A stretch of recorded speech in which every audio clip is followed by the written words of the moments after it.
ಸ್ನೇಹಿತರೆ, ಸದ್ಯ ಈಗ ಚಂದನ್ ಶೆಟ್ಟಿ ಮತ್ತು ನಿವೇದಿತಾ ಗೌಡ ಏನು ಮಾಡಿದರೂ ಕೂಡ ಸುದ್ದಿಯಾಗುತ್ತಿದ್ದಾರೆ. ಇನ್ನು ಈ ಇಬ್ಬರು ದಂಪತಿಗಳು ಪರಸ್ಪರ ಒಪ್ಪಿಗೆಯ ಮೇರೆಗೆ ಡಿವೋರ್ಸ್ ಅನ್ನು ಪಡೆದುಕೊಂಡಿದ್ದರು. ಈಗ ನಿವೇದಿತಾ ಗೌಡ ಏನು ಮಾಡಿದರೂ ಕೂಡ ಅದು ಟ್ರೋಲ್ ಆಗುತ್ತಿದೆ. ಇದು ಬೇಕು ಅಂತ ಆಗುತ್ತಿದೆಯೋ ಅಥವಾ ಗೊತ್ತಿಲ್ಲದೆ ಆಗುತ್ತಿದೆಯೋ ಗೊತ್ತಿಲ್ಲ. ಸದ್ಯ ಈಗ ಅವರು ಹೇಳಿರುವ ಮಾತೊಂದು ಸಖತ್ ಟ್ರೋಲ್ ಆಗಿದೆ. ಆ ಮಾತು ಏನೆಂದರೆ, ಒಳ್ಳೆಯ ಸೊಸೆ ಹೇಗಿರಬೇಕೆಂದು ಅವರು ನೀತಿ ಪಾಠವನ್ನು ಮಾಡಿದ್ದಾರೆ. ಸದ್ಯ ಈ ಮಾತು ಎಲ್ಲೆಡೆ ಟ್ರೋಲ್ಗೆ ಒಳಗಾಗಿದೆ. ಎಲ್ಲರಿಗೂ ಗೊತ್ತಿರುವ ಹಾಗೆ ಕಲರ್ಸ್ ಕನ್ನಡದಲ್ಲಿ ಪ್ರತಿ ವರ್ಷ ಅನುಬಂಧ ಅವಾರ್ಡ್ ಕಾರ್ಯಕ್ರಮ ನಡೆಯುತ್ತದೆ. ಅದರಲ್ಲಿ ಜನಮೆಚ್ಚಿದ ಕಿರುತೆರೆ ನಟ ನಟಿಯರು, ಸೀರಿಯಲ್ಗೆ ಹೀಗೆ ಹಲವು ಅವಾರ್ಡ್ಗಳನ್ನು ನೀಡಲಾಗುವುದು. ಈಗಾಗಲೇ ಅದರ ಸಿದ್ಧತೆ ಭರದಿಂದ ನಡೆಯುತ್ತಿದೆ. ಇದರ ಬಗ್ಗೆ ಪ್ರೋಮೋ ಕೂಡ ಬಿಡುಗಡೆ ಮಾಡುತ್ತಿದ್ದಾರೆ.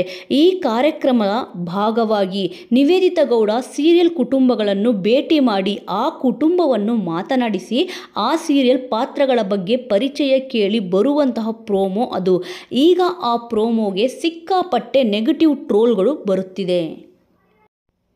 ಅಷ್ಟಕ್ಕೂ ಆ ವಿಡಿಯೋದಲ್ಲಿ ಏನಿದೆ ಗೊತ್ತಾ?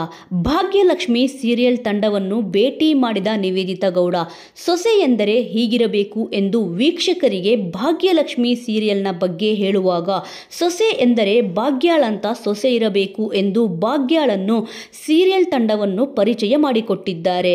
ಇನ್ನು ಈ ವಿಡಿಯೋ ಸಖತ್ ಟ್ರೋಲ್ಗೆ ಒಳಗಾಗಿದೆ. ಇನ್ನು ಈ ವಿಡಿಯೋವನ್ನು ನೋಡಿದ ನೆಟ್ಟಿಗರು ಎಂಥವರ ಬಾಯಲ್ಲಿ ಇದೆಂಥ ಮಾತು ಎಂದು ಹೇಳುತ್ತಿದ್ದಾರೆ. ಹಾಗೂ ಈ ಮಾತು ನಿನಗೆ ಅನ್ವಯಿಸುತ್ತದೆ ಎಂದು ಕೂಡ ಕೆಲವರು ಕಮೆಂಟ್ ಮಾಡುತ್ತಿದ್ದಾರೆ. ಇನ್ನು ಕೆಲವರು ಇದನ್ನು ನೀನು ತಿಳಿದುಕೊಂಡರೆ ಒಳ್ಳೆಯದು ಎಂದು ಕೂಡ ನಿವೇದಿತಾ ಗೌಡಗೆ ಹೇಳುತ್ತಿದ್ದಾರೆ. ಸ್ನೇಹಿತರೆ, ಇನ್ನು ಈ ವಿಚಾರದ ಬಗ್ಗೆ ನಿಮ್ಮ ಅನಿಸಿಕೆ ಮತ್ತು ಅಭಿಪ್ರಾಯವನ್ನು ತಪ್ಪದೆ ಕಮೆಂಟ್ ಮೂಲಕ ತಿಳಿಸಿ.